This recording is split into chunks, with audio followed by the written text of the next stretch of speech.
Well, hello there, you beautiful listener. Thank you for joining us this week.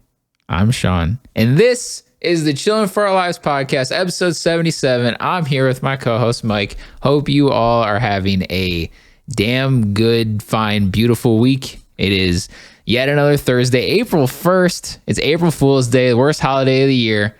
Mike, how you doing today on April? Well, today's March 31st, but when you're listening to this, it's April 1st. So how you doing today? Ew, man? April 1st. Ew. Dude, I'm about to just be a hermit crab tomorrow. Yeah, I'm not. The internet. I stream tomorrow. Yeah, you got. Oh yeah, you do got to stream tomorrow. People are gonna be coming in. All Courage is gonna hit you with the 15,000 person raid, then be like April Fools, and then everyone bails. He's gonna be like yoink. Yeah, and then go raid like ninja, someone who really needs it. Yeah, he's up and coming. So yeah, it would be great. Props to him. Yeah, the internet is a place to avoid today, I'd say, unless you're going to YouTube and or you're listening podcast service of choice to listen to Chillin for Our Lives, like hell yeah, you are right now. So we got a lot for you today. Nintendo is putting a bullet in Mario. They're doing something with Mario. Yeah. We have played one of the greatest co-op games in the history of co-op games called It Takes Two. Talk about that. Hopefully you guys have seen us play it on Mike's channel. We will hopefully be finishing that game up throughout this week. But we'll see. It's been great so far. Godzilla versus Kong drops today. We're going to talk a little bit about that. I got my ordering messed up. The Knockout City open beta is this weekend. It's a game I'm very excited for. And, listener questions, rapid fire questions, this, that, and the other thing. Who the hell knows where we're going to be going? If you like all that, stick around and listen, check it out, subscribe on all the subscriptions, follow on all the Twitters and the TikToks and the Twitches and everything, man. You know the drill. He's at ElectricityWave on everything. I'm at Stadium Beats on everything. And I believe that about wraps it up. All right. Have a good night. All right. Yeah. Bye. All right. So, what do you want to start with? It Takes Two? I sure do. Bars. Dude, Nice. It Takes Two is fantastic. Never played A Way Out, but I always heard great things about it. Didn't know exactly what to expect with It Takes Two, but it's just such a great, it's like a 3D platformer, cartoony. Well, it's like a good mix between like cartoony and realistic graphics, I guess you could say. Yeah. I think because we're like dolls, that makes it cartoony, like inherently. But so every challenge, every puzzle, every section, everything, like it's all built around taking two people to complete and working together and communicating, and it's so much fun. I love the story, the characters, everything's like wacky and fun, and like you're creative as fuck. It's creative as fuck. Like the puzzles are creative, the levels are creative, the characters are. Like the solutions to everything, it's so there's so like a lot of it is pretty straightforward, but then when you got to use your brain, you always like feel smart when you figure out something or like the right way to go, or you gotta get sucked up by the vacuum on this side while like right when you go through, I gotta aim it up to make sure you get launched across the big gap. Like there's just so many cool things. It's a lot of fun, man.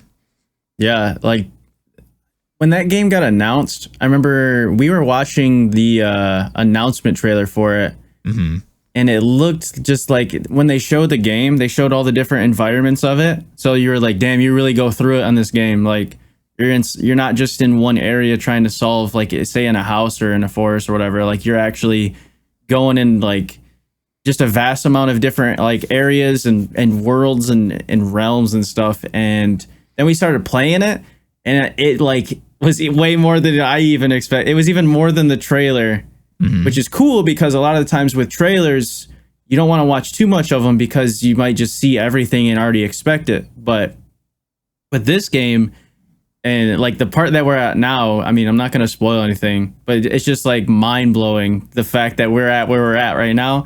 And the way that, like you said, the characters, the chemistry is really good. They all like are very memorable. And be honest, like I'm so excited to play it every night that we like start it. It's not like we just complete it to complete it and it's like kind of fun. It's like probably the best game I'm playing right now, and that says a lot because I've been playing Apex, for so long. But It Takes Two is, in my eyes, the best game I've played this year so far. And I know we got a lot coming up in June, but man, we've had so many moments where we're just laughing because it's like, holy shit, how did that happen? Yeah, it's full of so many things like that. Like, oh man, they did this, or they added this thing, or they have this cool little Easter egg, or like there's a whole level where you team. This is like kind of spoilery, I guess. It's not about how it happens. It's just like, the setup of this one little level. It's like you're teaming up with the squirrels to go and fight the wasps, and you're going through this giant tree, and they have like these squirrels have built this whole underground, or not underground, in this tree, this like city basically, and you're going through on mine carts and flying around everywhere on this flying machine, and it's so like just grand and creative, even though you're these small little dolls. It makes it's like a Honey We Shrunk the Kids vibe of, it is like you're so small, so even though you're just going through this tree, it seems like you're going through this huge vast thing. And it's really, really cool and creative and fun. The controls feel really tight. It's very, very well made. I love this game. Yeah, it was well thought out. It looks like this game was worked on for just like 10 years. Yeah. Like just a masterpiece of a game. And what's funny is when you're talking about how like the squirrels and the wasp and all that stuff, this game would be impossible to explain to somebody, because it makes no sense from the outside, but when you get into it, you like understand, oh shit, dude, we gotta fight the wasps or whatever.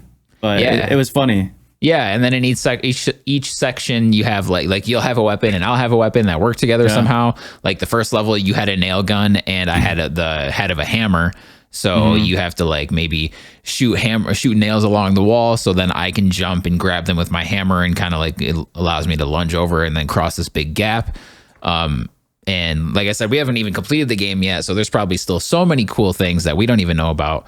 But I like how adding a different item in each section allows so many different platforming styles, action styles. Like each level, it feels so much different than the next. So I haven't even we haven't played it a ton, maybe like 3 hours or so. Does that sound about right? 3 or 4 hours? Maybe 4, yeah. 3 or 4. Yeah, and it hasn't, not a single second has it felt stale. No, not at all. Yeah, like, oh, we need to just, come on, let me get through this part, or, oh, we got to do this again, or anything. None of that. It's felt so fun the whole time. And you can replay the game as the other character and feel like a totally new game. So yeah, because like you said, like the gadgets are, you always get I get a tool, and then what Sean gets is a totally different tool, and it changes the way you play, and the way like one side of the map, he'll have to do something specific to what gadgets he has, and we work together collaboratively. And like I said, like it feels so different the way you play, because one time someone might be like the person that's like the run and gunner, where they have to go and hit the switch or whatever, and then the other person's like the support, where they have to like help them from a distance. So yeah, it's dope. Yeah, a ton of fun.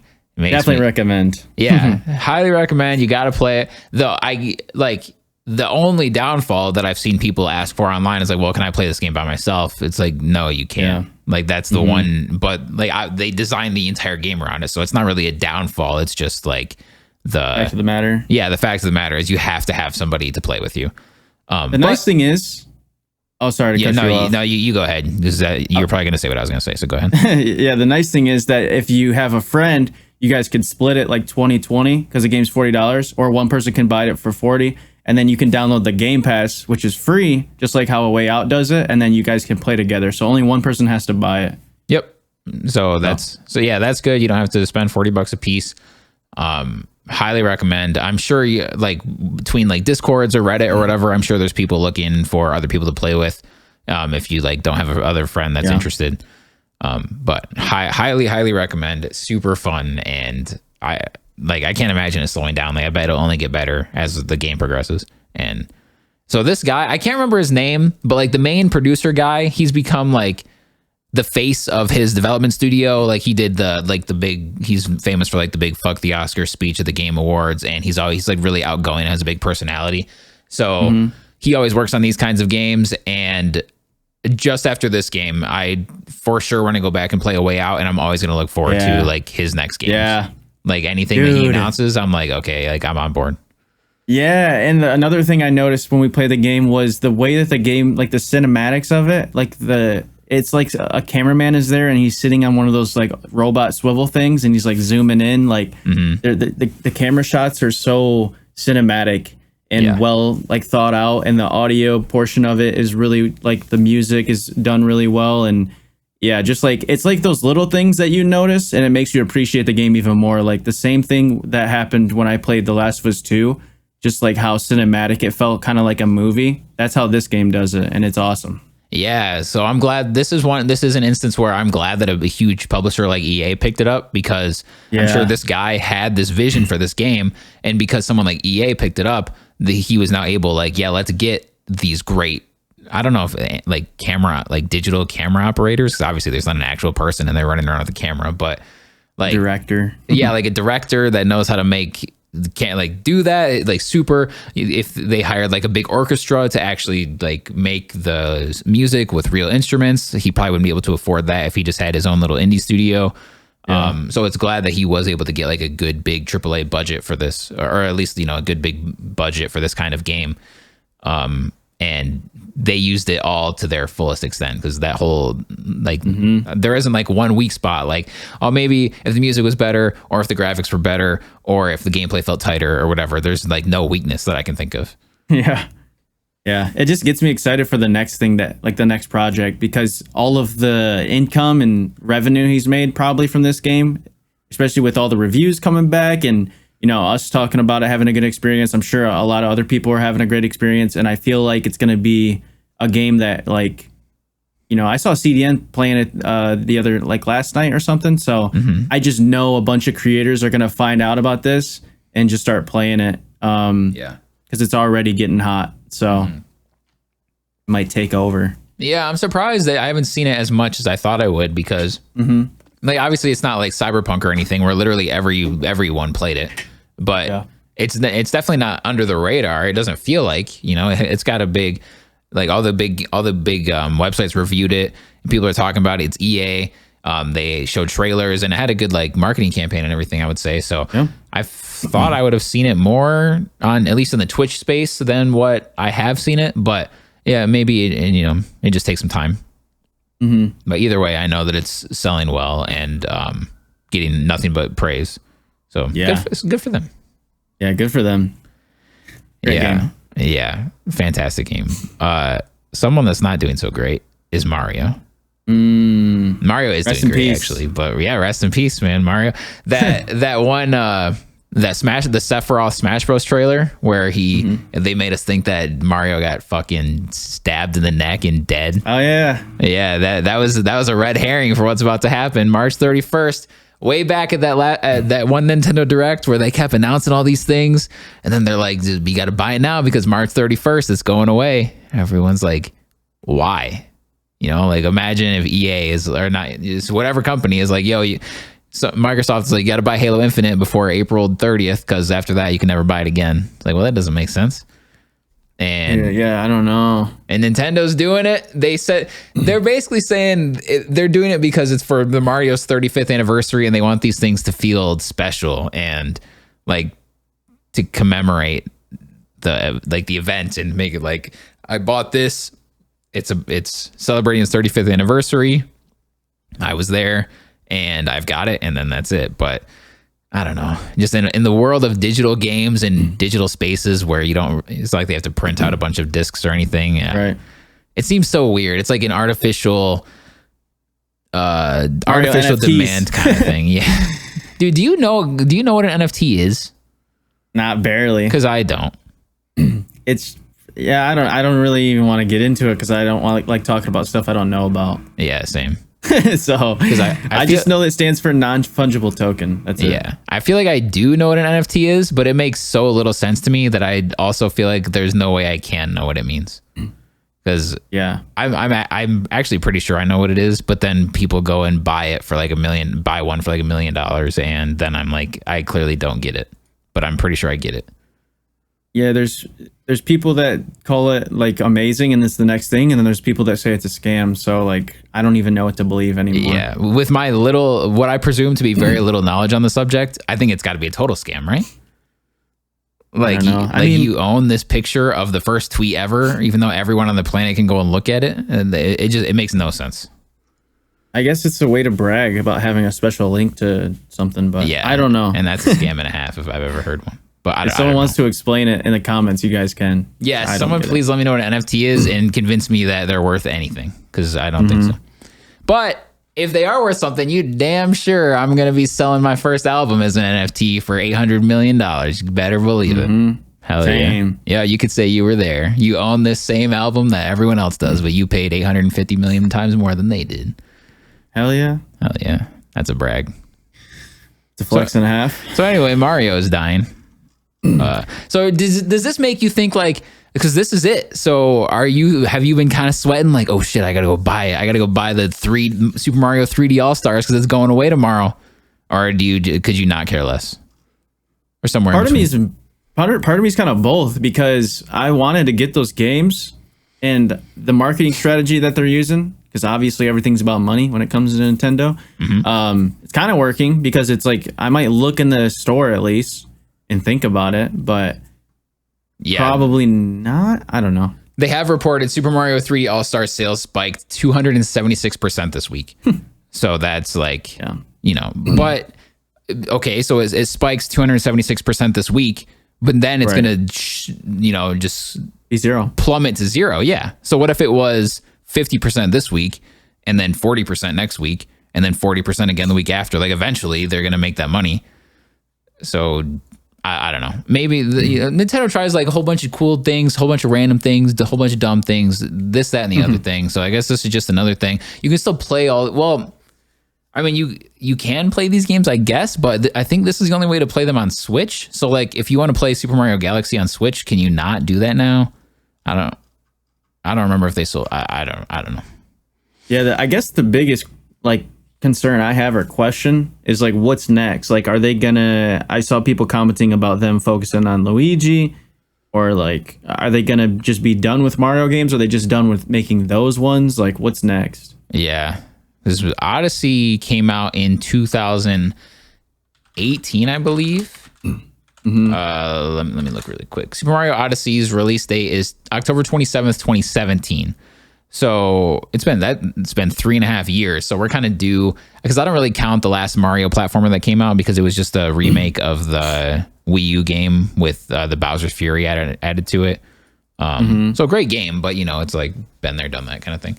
They need to quit with that bullshit. So counting that as a game, like, yeah, dude, we get gypped out of so many games. Like, if I had a new Mario Kart in, I don't even know how long. Yes, yeah, Super Mario 8 or Mario Kart 8 is old as fuck now.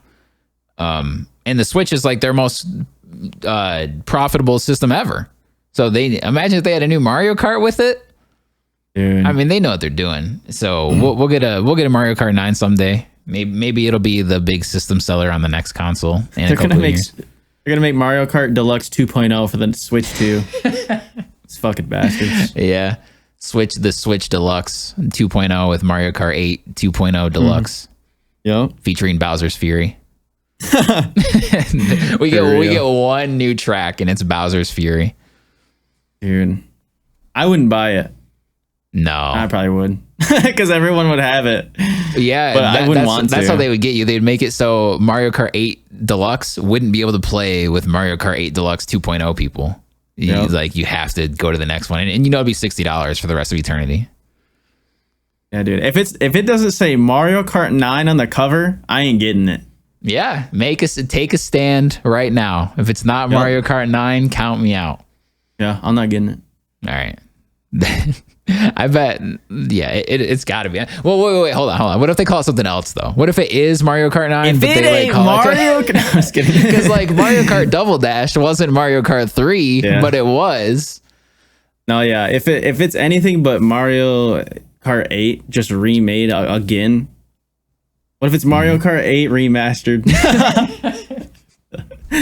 Yeah, and it's not deluxe. It's they remaster the original one, so it doesn't have the deluxe content. Like Link isn't in it and all that stuff. Oh man, that'd be funny. Dude, I might not buy the next Switch console or Nintendo console. If they did that, or just in general? I mean, in general. Yeah, I don't know, because I wasn't gonna buy the Switch until I was driving home from school and I saw that it was available to pre-order, and then I pre-ordered it on a whim like an idiot. But yeah, like on the Switch, I have 6 games. On PC, I have 600. yeah. So, but do any of those games have Zelda in it? I don't even play Zelda, but I know what you mean. That's true. Yeah, man. They know, Nintendo knows what they've got. They like they've got their big Nintendo games, and then for people that don't play on PC, you can have all the other little like indie games and a few third-party games here and there. Is Madden even on Switch? I don't even think Madden's on Switch. I'm not sure. If you can't play Madden on a system, it might be. I don't know. It looked like Madden 2002 with Dante Culpepper though. The graphics. Yeah, dude. I saw this game. I saw a Switch trailer today for this fighting game called Fighting EX Layer, and it just looks so bad. Really? Yeah, like the game, the Fighting EX Layer on PC looks fine, but like I'm watching the new one. It's like there's like a new updated version, kind of like it's like Fighting EX Layer Deluxe Bowser's Fury, kind of, and it's like it's not the second one, but it's an updated one. But it just looks like it just looks so bad in comparison. So the game itself looks fine, but graphically, I don't know. Yeah, I don't know. Do you think Nintendo will ever come out with like a PC version, like how the new PlayStation 5 and Xbox Series X are? What do you mean? Like do you think they'll ever have like a tower for a system? No. I don't think we will ever say the phrase Nintendo has the most powerful console this generation. Yeah, we'll never say that. Yeah. But that's okay, because I already have a big, powerful gaming system. And when I get a PS5, I'll have 2. So, like, how great, because like I'm in the same boat as you. I have like 6 or 7 Switch games, and they're all Nintendo games, and they all look fantastic. You know, like I can't imagine Mario. Well, I guess at the time it would have been a PS4 game, but like if Mario Odyssey was on PS4, would it really look that much better? Probably not. Well, like the Smash trailer, those graphics on PC, like imagine playing a Mario game and he looks like that. That's true. That would be insane. He does look pretty good. Dude, that would be hype as fuck. And if Pokemon looked like that, oh my god. Oh my god. Yeah, and I haven't played a PS5 yet. So like Ratchet and Clank, that's probably gonna change my mind. Like when I play Ratchet and Clank, what's the new Ratchet called? Something Rift. Rift Apart, yeah. Yeah. Like if I played Rift Apart, and then directly after played like maybe Donkey Kong on Switch, I'd probably then see like, okay, like Donkey Kong doesn't look nearly as good as Ratchet does. Yeah. Because that game. That game looks looks like another masterpiece of a game. Yeah. Yeah, it's gonna be really, I mean, not that it's almost impossible to find a PS5 these days anyway, but it's gonna be hard to not at least try once Ratchet comes out. I love Ratchet games. Every single one is good. I know, that's one game. I played a little bit of them, but I never really got to truly enjoy them. Yeah. So Going Commando, Up Your Arsenal, the remake, the 2016 remake, and 2 of the PS3 games. So I just listed like 5 games, I think. Maybe like 5 out of 8 Ratchet games are like 5 of my favorite games of all time. And then the other 3 or 4 are just like really good. Yeah. They're kind of samey. Like I would never tell someone, okay, before Rift Apart comes out, you got to go play them all first. Because then after like 3 or 4, you're going to be like, dude, fuck this series. Because it's like, I don't want to go through that again. They're all pretty similar, but they're so good. And if you play them when they come out, they're spaced out enough to where it's still just as fun the last time because you're not really sick of it anymore. They do one thing and they do it really, really well.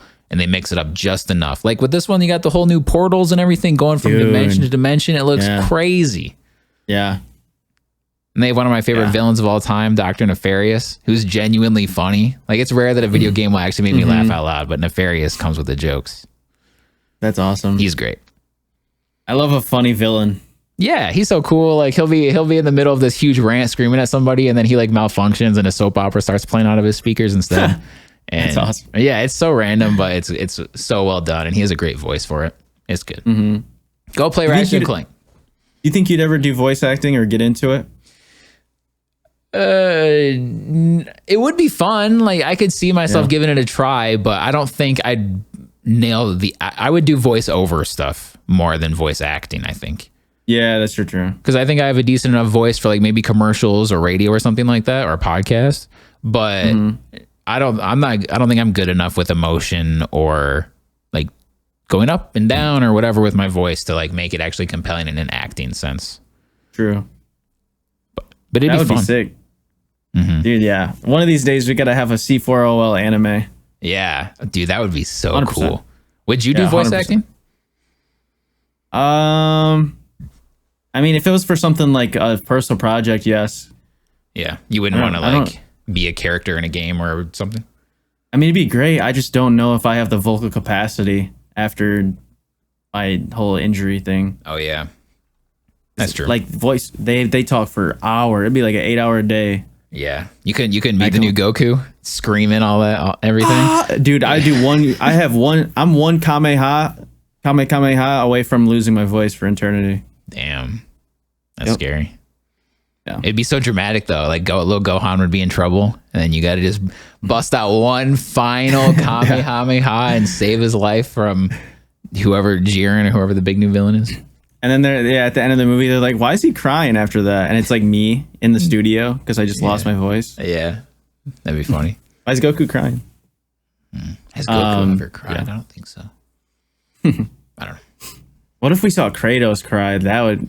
Did he get close to crying at one point last game? In the last game, I don't think so. I think the closest he's gotten to, big spoiler alert for the very first God of War game that came out like 20 years ago, when in a flashback scene that happens at the beginning of the game. But I know what you're talking about. Well, yeah, when Kratos' wife and child dies, that's definitely the closest, but I don't know if we actually saw tears. And the part in kind of another spoiler. I won't really explain it, but in 4, the last one, when he's like hearing his wife's voice. Oh yeah. And like and then you see like the most epic part of the game. Yeah. Oh no, that was Athena. That's Athena's voice. Yeah, but he's really close to Athena too. Speaking of God of War, I got the new God of War comic book today. I saw that. That shit looks dope. Yeah, I should have had it with me. It's over there on my bookshelf that you can't see off camera. But it was good. It was pretty bare, I think. It's very much like set the tone. Like it could have almost been issue 0.5 instead of issue 1, I think. It really just set the tone of like where we are. It takes place very shortly after God of War 3. And it's just very somber. I won't like spoil anything. Nothing really even happens in it. It's like just very, very like dreary, like sad, like hopeless. He doesn't know where to go, what to do. All feels lost. He wants to. He's trying to get rid of the blades of chaos, and they just keep following him. He's going from place to place. Nobody wants him there. Everyone's scared of him because he's the god of war, and everyone's heard the stories. So it's just very like sad, and nothing exactly happens. There's like the last panel sets up a little bit something that lets you know that things are gonna happen. But for this first one, it's very much like set up. There's no action, anything like that. How long was it? Maybe like 20 pages. It took me like less than 10 minutes to read. Oh, okay. Yeah, but it was good. The art is cool. On like the close-up shots of him, and like when something is close up and there's more detail, it looks really good. If something's kind of farther away and there's like less detail, it doesn't look nearly as good. I've seen like way more beautiful comics than this one, but it's passable. I like it. And I'm excited to see where they go. I'll be picking them up as they go along. Do you think that? I mean, this is kind of an obvious question, but do you think that makes you grow into the series and be way more emotionally invested when you play the games? Probably, depending on how good they are, because you already kind of get the feeling. We didn't learn anything new about Kratos with this yet. I'm sure we will throughout the series, but anything like that is canon, that goes along with the story, anything extra always does help with the, like when I bought the Gears of War novels back in the day, just knowing all the extra layers to each character, it does make me more invested in the games, I think. Yeah. How often do they come out with the issues? I don't know. Comics usually go once a month, but I haven't looked at the release. Oh, wow. Yeah, I haven't gone with the release timings of this one, but through my years of comic collecting, more time, like 9 times out of 10, it's a once a month thing. It's so cool how they like make comics and like the art that's done for it and all the thought. Like it's super. I'm super thankful for stuff like, even though I'm not like into them, but like just from what I've seen, it's just a really cool thing to have. If you're a big fan of a game, to get invested in something like that, because it just shows like the appreciation of like the lore of the game and the characters and just what they go through. Yeah, and like the next game, for example, it probably, it's not like you have to read the comics to understand what happens in the next game. It's never going to be like that, but there could be a little nod here and there, or like what you said, like just getting more invested in the character, and like what Kratos might be thinking at a time, or like, oh, he went through this, so that makes this more emotionally impactful. I don't know. I like really getting into the things that I really like. So God of War is one of my favorite series ever. So having this cool comic is just more ways for me to be with Kratos and go through his trials and tribulations and his complete despair of a life that he leads. Right. But it's good. Oh, I'm so pumped, man. Yeah. Every time we talked about Kratos or God of War, I'm just like, dude, I want to just like sink into the game when it comes out. He's such a badass, and the games are so good. He has the perfect look, like his white ashy skin and the red paint over him, and he's ripped as fuck, and his beard, and he's bald, and his voice. His goatee, or it's like a beard now, but yeah, he's like he's like a perfect character, kind of. Yeah. His act, dude. I wonder if they're gonna introduce a new weapon for the new game. That'd be cool. That would be cool, because the two, like, throughout they probably could, because the old God of War games have a few. Like there's like 1, 2, and 3 have like 4 weapons that you can cycle through and use whenever you want. So they actually kind of took a step back in the new one. So it's very possible that they could add more weapons. And Kratos is just he's super fucking OP, but it never feels like dumb somehow. Yeah. Like he literally rips God's heads off with his bare hands, and he can fight a Titan the size of 3 skyscrapers and actually win. But it doesn't feel like that's bullshit. It just feels because he doesn't ever fight someone his size usually. Like, he fights somebody that's the size of a fucking city. Yeah. And if they are his size, they're supposed to be immortal, and he still kills them somehow. Like the serpent in the newest one, that thing was when that thing screamed at you, like the sound that went and just the chills. Oh my god, I should look up and see how they recorded the sound for that serpent. Yeah, I would love to see like the effects chain on his vocals. And it was so loud, like I always felt like I had to turn my TV down during that, but it felt warranted. Like hell yeah, that thing is gonna be loud as fuck. Look at it. Its vocal cord is one vocal cord is the size of the Empire State Building. It better be loud. For real. Speaking of I was gonna move on. So speaking of the Empire State Building, wink, wink. Godzilla versus Kong is another dude. This is just hype episode, man. So many things are happening. Yesterday in the Discord, we were talking about Godzilla and Kong being like Godzilla. I feel like is way bigger than King Kong, right? And I was thinking, like in the past, but I was thinking, because King Kong, like his thing is that he like what do they say when you climb up a tree or a building? I want to say scours the building, but I don't think that's right. But anyway, Godzilla has to like climb up the Empire State Building so he can get to the top and like hang off of it or whatever. King Kong does, and Godzilla is taller than the Empire State Building, so. Scale is the word I was trying to think of. He scales the building. So if King Kong has to scale something that Godzilla is bigger than, then obviously there's a huge fucking size difference, and it would be unfair. But I understand in this one, it looks like Kong is about the same size. But that's what... Yeah, they changed the size of King Kong because it wouldn't have been a fair fight. Like, they talked about it. Yeah. I watched a video about it. So in the latest King Kong, or maybe even before, they like scaled him up. And then now, it's going to be a more even fight, because when you watch the trailer, when they're like in the middle of the city and they go to like punch each other, or like King Kong goes to grab Godzilla, they're literally the same size. Yeah. Yeah. And Skull Island, he's huge. Yeah, exactly. Yeah. Maybe a few of you have seen this movie by the time you're even listening to this. So I hope it was good. I hope you liked it. I hope we like it. We're going to be watching it in Discord tonight. So maybe next week, if we want, we can talk about it in more detail. But it looks exciting, man. I've never been a big monster movie person. Like, I've never been hype about like Godzilla movies or King Kong or any of those kind of movies. I never really got into it. I don't know. I just didn't get it for some reason, or they just kind of passed me by. But watching the 3 movies that leads up into this one, like, I really liked all of them. They were great.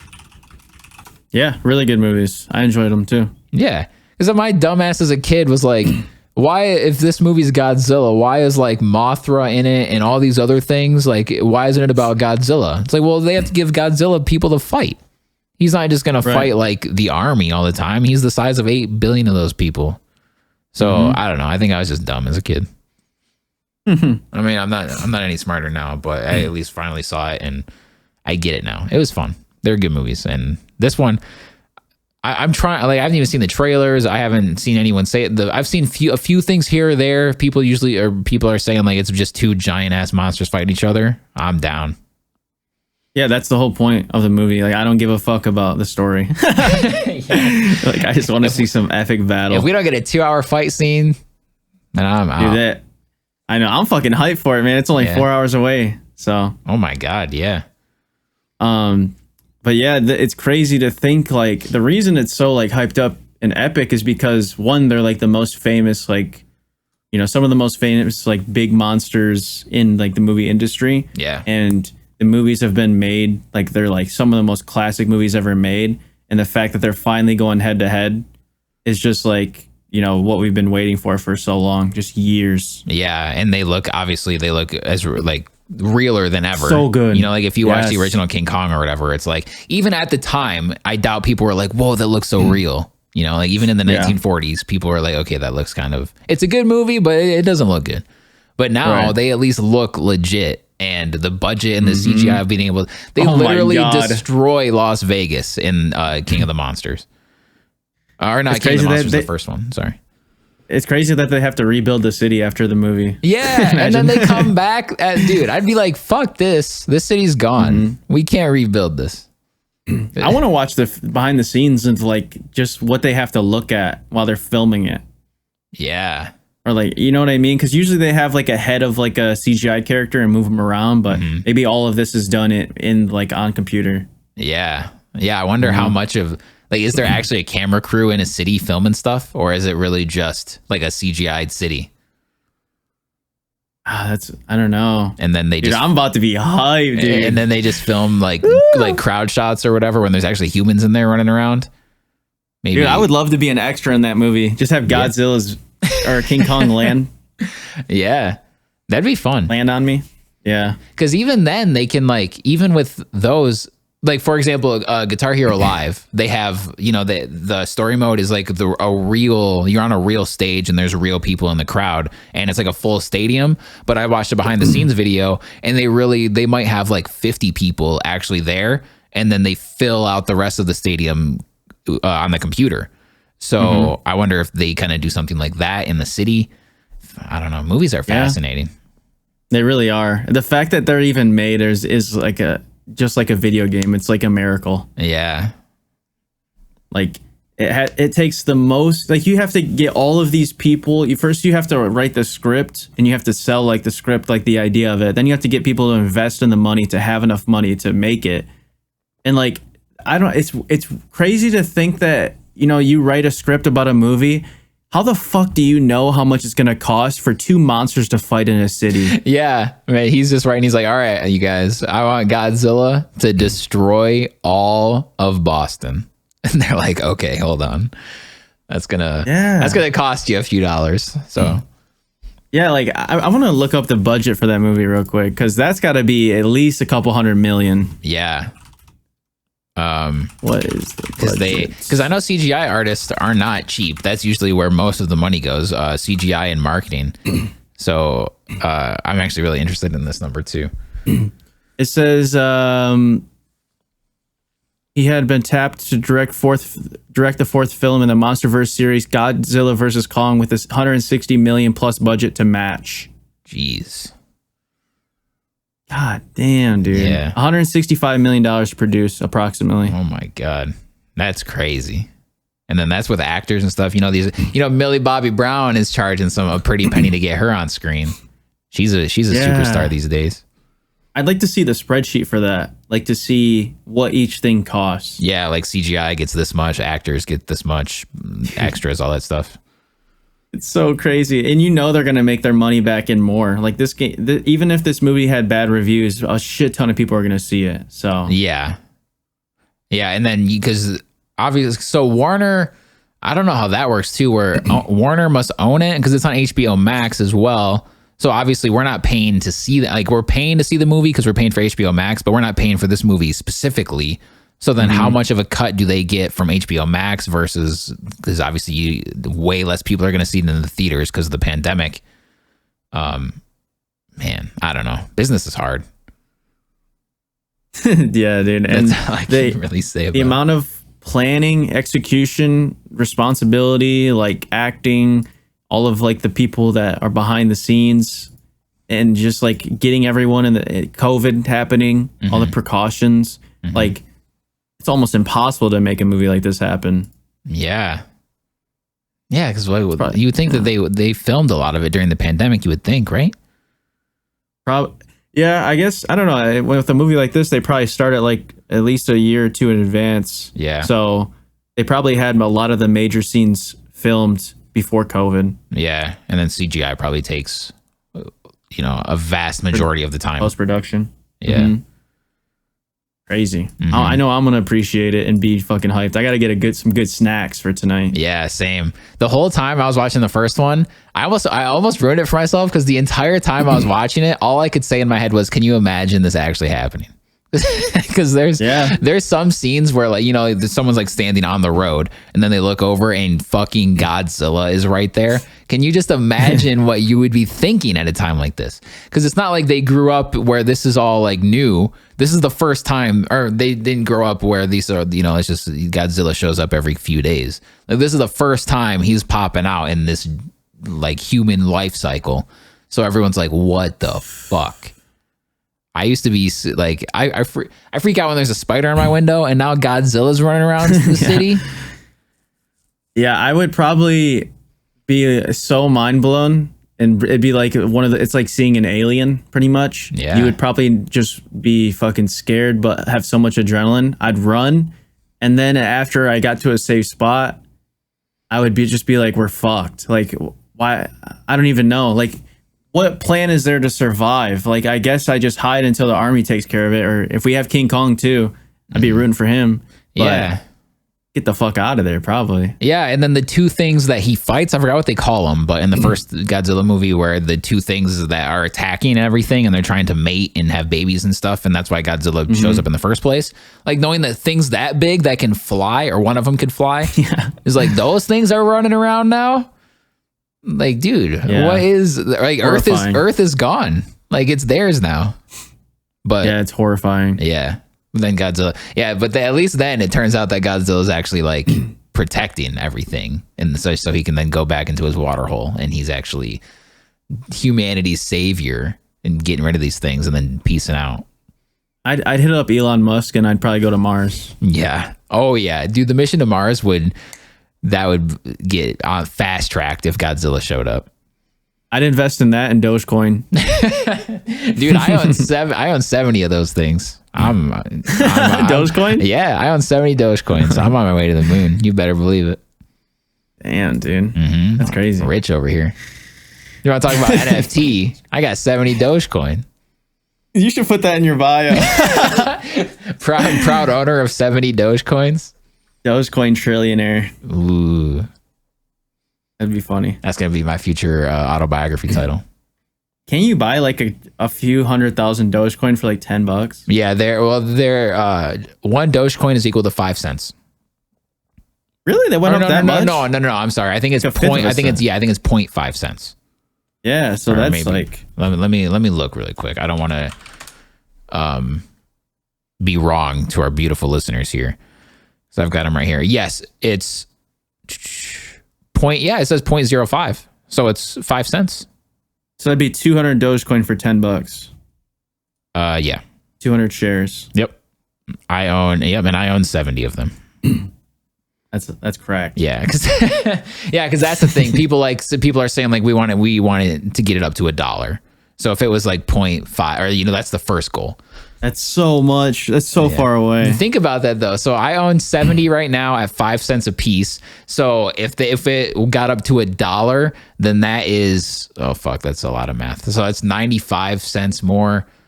So it's times it by 20, whatever you have. Okay, yeah, times by 20. So that's like I'd have a lot of money.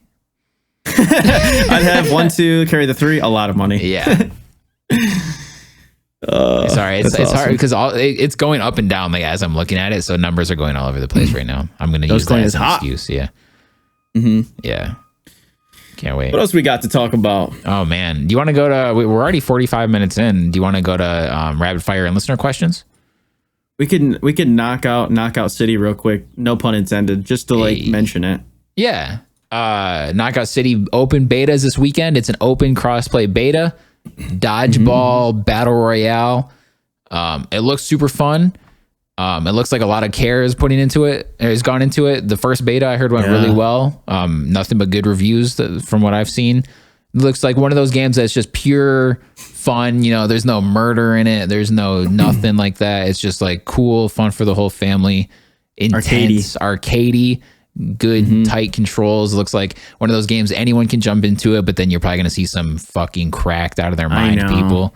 So like, it's around the whole gamut. It looks great. Yeah.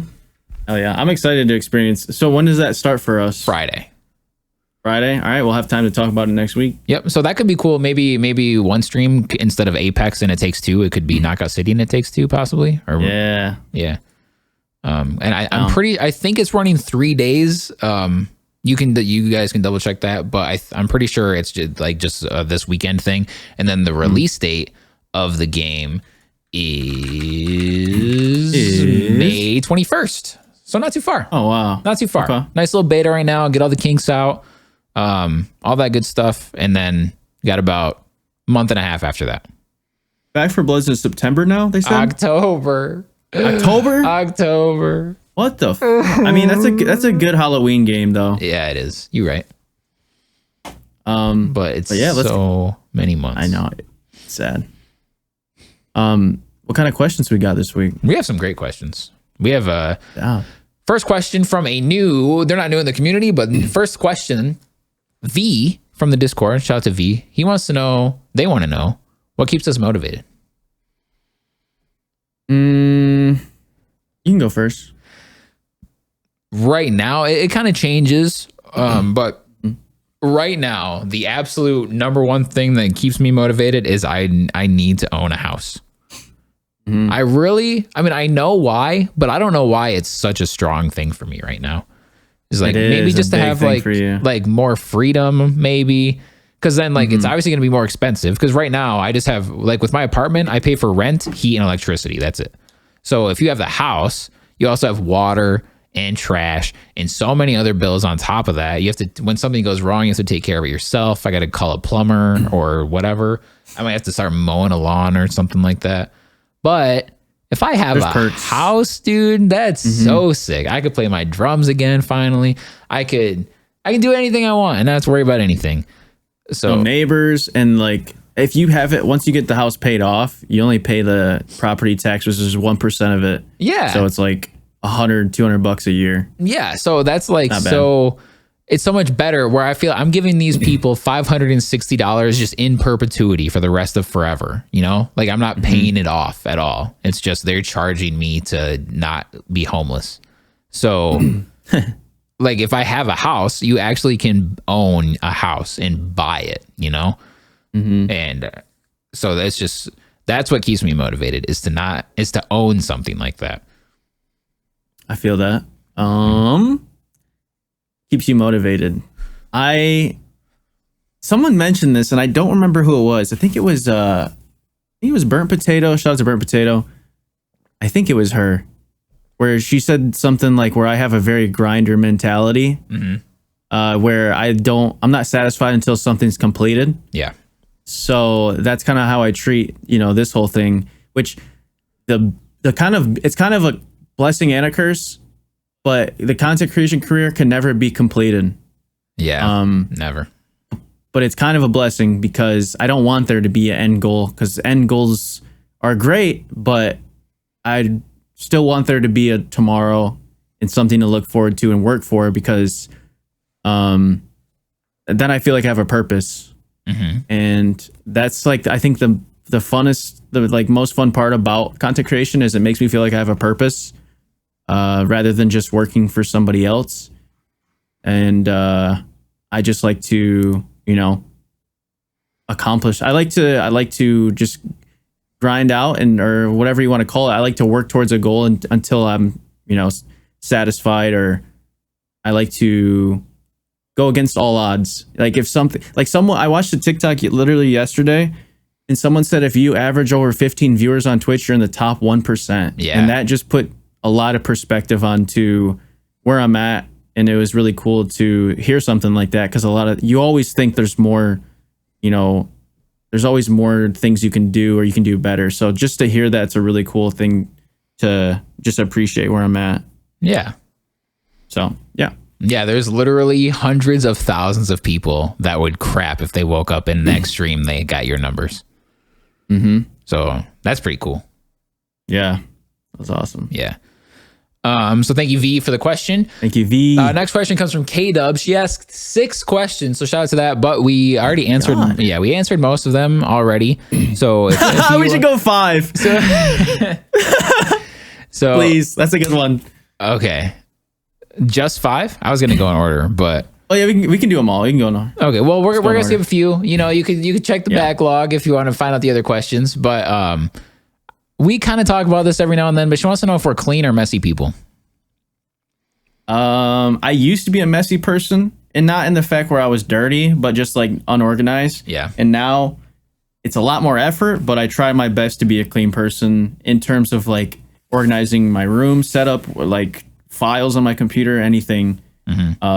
Hygiene always, like if we're talking literally clean, hygiene's always been like my number one thing. I like self-care, like always trimming and grooming and staying clean, like I was the type of person that always like would have gum on me and lip balm, or like what would you call it, like chapstick. Yeah.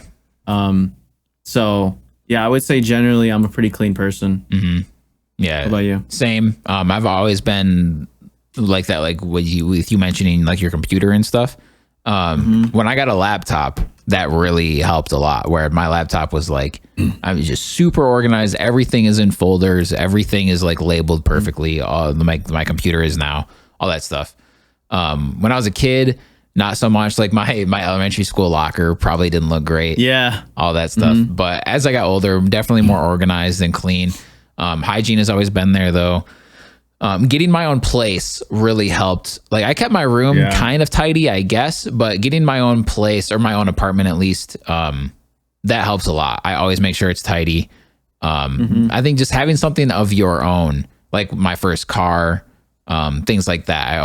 When you own something, it really puts it into perspective of like, you got to treat this. So it kind of made me appreciate more like how my dad and my stepdad would like, take care of their house. Is I know for a fact when I have a house, I want to make it look sparkly too. So I get that. Okay, yeah, we can go to 5. Katos wants to know why I don't cry. So I'm gonna preface this real quick. The reason that's even a question is, I think we were talking about it in the Discord. I think it was in your stream. It was in your chat stream, I think. Yeah, it might have been in stream as well. But growing up, I always had this like thing where I was like, dude, I've never seen Sean cry. And I would always like, it was always like a running joke where I was like, dude, I just want to see you cry. Yeah. We would always laugh about it, because that was like one of my goals as a kid, is just to see him cry, just because I didn't know he had emotion, or like, it's just like a random thing. Like everyone cries, they're human. Yeah. And then it kind of became like a Discord community meme. And it's funny that K-Dubs ended up asking that. Yeah. So that's kind of where it started. Yeah. I guess to validate all of it, I honestly think throughout my entire life, only one non-family member has ever seen me cry. Was it an ex? Yes. I was gonna say that's the only thing that makes sense. Yeah. So that's an obvious one, but yeah. I don't know. Like I cry and things make me cry, and it's not like it's been a decade since I've cried or anything, but it just, I guess when things like that happen, it just happens to not be around other people, I guess. Everyone in the Discord is gonna try to just be mean to you so they can see it. Yeah, you're just gonna belittle me to death. Oh my god, I'm setting up an Among Us lobby right now in the Discord. That I'm kind of scared to join that now. They're gonna make me cry. But yeah, I guess that's, I don't know. It's just never something that happened. I never cried in school. Like nothing ever really made me cry. I don't tear up in movies and stuff, but like things choke me up and everything. But it's usually not like sad stuff. Like I don't really get sad. You just don't let it out. You stop it from happening. No, like I do the same thing. I don't like feel, I guess, I don't know. Like I never feel like I even need to make it stop from happening. Like if I'm watching a sad movie, like when was the last time a sad movie made you cry? Like I don't, movies never made me cry. Yeah, exactly. Like, and then when like really bad things happen, it's, I guess I just been in a situation where, or I've never been in a situation where someone was there with me, I guess. And don't like deaths make you cry? Like a family member? Yeah. But like when I guess just like when I found out about it, I was just by myself. Or, well, actually, to be honest, the only close family, I've only lost one close family member in my life. Or no, that's not true. I guess two now. Yeah, I lost my grandma last year, and then my grandpa maybe 2 years before that. But yeah, I don't know. It's just pets throughout the years. Yeah, dude. Yeah, for some reason pets have hit me the hardest, especially when they're unexpected. Probably. Yeah, especially when they're unexpected. Like I did have one that was unexpected, so that was like the worst thing ever. And I had to go to work that day. Who was that? My white and gray cat, Gracie. Oh, really? Yeah, I had to work that day too, and I still went in, and because I called them, and they're like, it was like me and a manager closing, so it would have been just the manager there, and she was like, "You have to come in." So I came in, and I like walked in and walking to the back to like take my jacket off or whatever. And she asked me, she's like, how's your cat? And I just like shook my head no and just kept going. And then, so she just knew. And then like whenever like a customer would come in, like I try to put on like my customer service face still and try to like be like, hey, whatever, I'm here to sell you some CDs. But if I was like, hey, how's your day going? And if they said good, how's yours? I would literally say like, I'm having a terrible day. I'm sorry. Like just totally doing that. But I don't know, just having people don't see me cry, I guess. Dude, that's real quick. The whole restaurant thing, the way that managers act, like they act like that fucking job is so important. And I hate that shit. Like you have to come in, dude. I would just been like, no, fuck you. I'm not coming in, dude. Yeah. I want to go to every restaurant and tell the manager to go fuck themselves. I don't even care if they're a good or bad manager. Dude, I hate the restaurant business. Yeah. There's so much bullshit that goes in on it. Ugh, it pisses me off because it just reminds me of my managers and how they'd always be like, no, you have to. And like, fuck you, dude. It ain't the end of the world. I'll walk out of this job right now. I think you might have also got extremely unlucky with your manager experience. It seems to be infinitely worse than mine. Yeah. I've had so many bad managers, like every job. Yeah. Almost every job I've had is a dumb manager. Damn. Yep. Are they all in like a similar age range? No. Oh, okay. There was ones that were like 23 when I was like 18. There was ones that were like in their 30s, and there's one they're in their 50s. Yeah, because I've always had theories of managers that like crappy managers where they either like two different theories of one, if like it could be they think that they're on top of the world because they have some power, they have a little bit of power if they're like manager of a store, so then they act crappy because of that, or if they realize like, damn, I'm like 45 or 50 or whatever, and like this is my life. Like I became a manager of a place, so I'm like I'm a crappy manager, or I'm gonna act like a crappy manager because I'm sad or depressed or whatever. So like obviously that's not always the case, but I just, because I've had a couple. I think a vast majority of my managers have been pretty good, but you know, you have some bad ones every now and then. So I just try to figure it out. Like, and then you hear obviously stories of bad managers too. It's weird because I feel like I don't know what it is about this age range, but I feel like people in their 30s, like if you think back on, I don't know if it was the same for you in your childhood, but my parents were their most crazy, or most parents I've seen too, the most crazy and angry when they're in their 30s. Yeah. Like, I don't know what it is about that age. Maybe it's just like midlife crisis type thing, but I feel like parents always chill out as they get older. Yeah, it might be more. Yeah, 30, because 20s, you're still like considered young, right? If you're in your 20s, it's great. So you're not in your 20s anymore. And even though 30 isn't old, you're like closer. You're like not 20 anymore. You're 30. Like, it might be kind of scary. Like, wherever I'm at in my life right now, this might be it. And then I do this for like 20 years before I retire. And I mean, for our generation, it's like you do it for 40 years and then you die. But so I don't know, because I could see if I'm still in the same, if I'm like 35, 36, and I'm still in a pretty similar situation to what I am in now, I could see myself getting like, you know, I'm not going to turn into a crabby person, but I'll probably be generally sadder. Yeah. Like, damn, I'm in my mid 30s and I'm still living like this. Yeah, but that's not going to happen, so you don't have to worry about it. It better not. I got 7 years. It's literally impossible. I wouldn't go that far. It's possible. Unless you not you, but unless someone got in an accident and it prevented them from working. Yeah. Or if you're just a lazy person, I guess. But that's me. If you're motivated, then it's impossible. Yeah, I'm motivated. Yeah. I'm physically lazy. I'm not mentally lazy, but I'm physically lazy. Mm-hmm. So that's the beauty about making music, because I can just sit on my computer all day. Yeah. Dude, I was working on this song earlier. Well, you said something earlier that generated or vibed with me. It was like something like, you're not satisfied until it's done, or something like that. Dude, I was working on this song earlier and I went through like 50 fucking instruments to try to make this melody sound good, and nothing was clicking. So then I was just like, fuck this bass line. It doesn't work with anything. So I exited out of that and I'm just trying to make all these things work. And eventually it just didn't work. So I just like fastest flick. I like headshot flicked somebody, the X button on the top right, you know, the X to close out of the program. I fucking flicked that like I was Shroud and just backed out of there. And I was like, I'm done for today. And just gotta settle down, get this out of here. It wasn't working, so I'll come back to it whenever I'm feeling it. Should have made an angry beat. The worst part was I was trying to make like a chill lo-fi beat, and I'm just like a happy-go-lucky beat. Yeah, I'm just raging, trying to make this super nice keyboard melody. I'm like, yeah, yelling at it. Yeah, that's what makes me cry right there.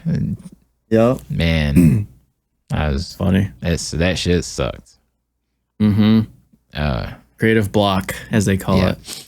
All right, so thank you, Kate. So, and are you? I don't know why you tagged Arrows, and she said, "Are Arrows and I annoying?" I don't know why Arrows to go with you, but no, you guys aren't annoying. They always ask that. Yeah. You know what's annoying? You asking that it's annoying. Yeah. Stop asking. Yeah, people are self-conscious. It's okay. I am too. Yeah. I feel like we had more. I know for sure we had more. So Becca asked 4 questions, and she said, I'm sorry in advance if these were previously answered, and all 4 of them were previously answered. So I'm sorry that we did answer them all. But damn. Yeah, we have answered your question. But thank you for the questions. You know, we think you're great. Appreciate the questions. Hopefully you still enjoy the episode, even though we didn't answer any of your questions. And I think that's it. So I have a couple rapid fires if you want to do those, or we can just wrap it up. We can do some rapid fire. I'm down. All right. I have 3. I'm going to save this one for a rainy day. Let's see. What small, specific thing has to stop? I'll let you go first because that's so specific. Yeah. Okay. Mine is people asking companies how many retweets for me to get this free thing. Yeah. That has to stop. You know how, dude, people that... You know how desperate and sad it makes you look to DM a company how many retweets for a free computer or a free headset, and then to take a picture of it and then post it on your timeline and asking people to retweet it so you can get this free thing? Like, go earn that thing. Yeah. That looks so petty. Yeah. Don't do that. Asking for shit.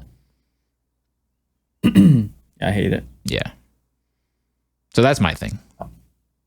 That's a good one. Thank you.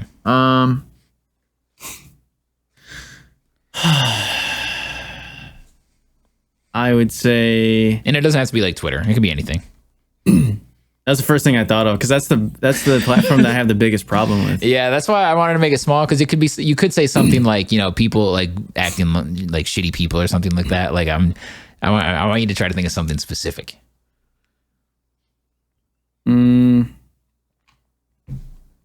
mean, this is gonna make me sound like such a bitter person, but there's so many things that bug me in the world. Yeah, that's okay. You're not alone in that. I hate when. All right, one thing that really needs to stop. There's so. I guess. Let's see. I hate when people. I hate egos. I mean, we've talked about this before. Yeah. But it sucks when somebody has an ego because the whole streaming business is kind of feeding your ego because you get followers, you get people supporting you, you get all these people saying nice things. It's all positive. There is negative stuff, but there's not. You don't have people there that are being real with you and just telling you, yo, you gotta chill, you're great and all, but don't let it get to your head. And I don't think there's enough people that say that. Yeah. It's always just positive stuff, and then if anyone says anything critical, then fuck them. So it's really tough sometimes, I guess, because there's just so much in the stream business that has to do with your value. Ludwig always tweets this. It's really funny where he'll hit a milestone, say 2 million followers, and then he'll put in all caps, bigger number, better person. I love it. That's awesome. Yeah, it's one of my favorite things because he's just making fun of I mean, that's what everyone treats the business if you're not, obviously it's something you can notice. It's fine to be oh shit, this person's really doing it. That's cool, but don't only respect people that have big numbers. Respect everyone and give them people a chance to be human. But I don't know. I just wish people would just kind of stop worrying about followers. It's what is somebody that has 50,000 followers going to really do for you? You want to yeah, you can create a friendship and leech off of them, I guess, if it's a fake friendship, but that's going to get you fucked over in the end anyways. People that step all over others and use people, a year later, how many times have we seen somebody get exposed on Twitter, for doing that? And they used to be someone that just had so many impressions and they were always on your timeline. It's now I see people that are always on my timeline. I'm kind of eerie of them. Yeah. I'm just I don't know. I might stay away from that person. Or you hear one thing or you see one time where I've seen people on their TikTok accounts do really well, and I see them stealing content and doing tacky stuff, and I'm just well, that's gonna fuck you over. Let me mute your ass real quick. Yeah. So stay away from that train wreck in the future. Yeah, I thought of a really funny idea to do for YouTube that I don't think I'll ever do. Maybe someone can do it and take this idea, but it's gonna be really tough. I was gonna create an Among Us lobby with all the people I've blocked on Twitter. Would that not be a banger of a video? Maybe. I mean, I guess it could be good content, but it'd be really hard to watch. Yeah, I think it'd be an amazing idea if I titled it right and it turned out well, but it'd be so toxic. Yeah, I love it. It sounds good as an idea, but in execution, yeah, but actually having to unblock everyone, message them, and get them together. Yeah, imagine pitching that idea too. Yo, I fucking hated you enough to block your ass on Twitter, but do you want to be in this video with me in Among Us? I would be the person that would do it. It's because I really don't care how they feel. Yeah, as long as it's good content. You can put that in your gravestone. Yep. I don't care how you That'd feel. Be so as long funny. As it's good content. Because I already have 10 people I know I could invite. Yeah, it'd be easy. 100. Mm-hmm. I added a couple phrases to the muted phrases list today. What'd you add? I don't want to say. I did add how many retweets for. I did add that one. That's good. Or no, it was just how many retweets. Do you have a specific person that you get all your banned phrases from, or did you mute them already? Yeah, if you're enough to where I actually notice that I'm banning phrases because of you, then you're blocked for sure already. But they're like a tool into like helping better your Twitter experience. Because if I just see it, if I see it just like 3 or 4 times, I'm like, all right, this is the trend. It's got to go. You should thank them. Yeah, it's usually because of like a retweet or a like or something. Like I've got my followers down to like pretty good people that I'm glad I follow them all. So it's usually like if they happen to like or retweet something or whatever, or like if I see the trending topic. Yeah. I just want to say I would love to see your mutant block list. I'll show you next time we hang out. Okay. But yeah, because some of them, like I don't want to just take a picture of it and post it, because some things make me look sketch or might make me look sus. But it's like, I just don't want to see that, you know? I don't want to I don't want to go on Twitter to get mad. I want to go on Twitter to learn shit and maybe laugh every now and then. So I don't need to be seeing all this negative stuff all the time. I feel you. So if I have to block something that looks like I hate a certain something, then so be it. But it's just because I don't want to see it. Yeah, I feel you. All right, the next question. What are some major name brands that are actually great? And I put a question mark and a period after that question. Because you know me, I've got this thing. The most popular brand or thing is usually not the best thing. But there, of course, are some exceptions. Like, for example, if you go in the, I'm in the audiophile world, you know, like I'm all into sound, high quality sound, all that good stuff. Almost every single respectable sound person, a nerdy sound person on the internet, at least, maybe not celebrities, but they will tell you that Beats headphones are terrible. But I owned a pair of Beats by Dre headphones back when it was Beats by Dre. I owned a pair of those in college and I loved them. I thought they sounded fantastic.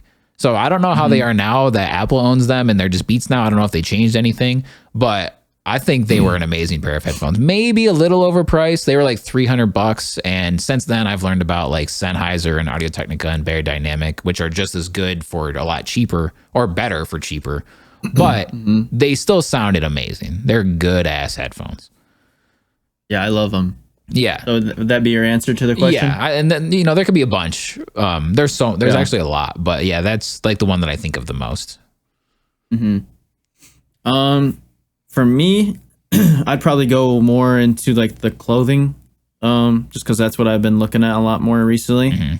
And a lot of people, I mean, with clothing, it's such a universal thing because everyone has to wear clothes, and it's not really like audio, you know? Yeah. Which audio is pretty universal, but a lot of people just stick with like Apple. Yeah, they'll just get like whatever.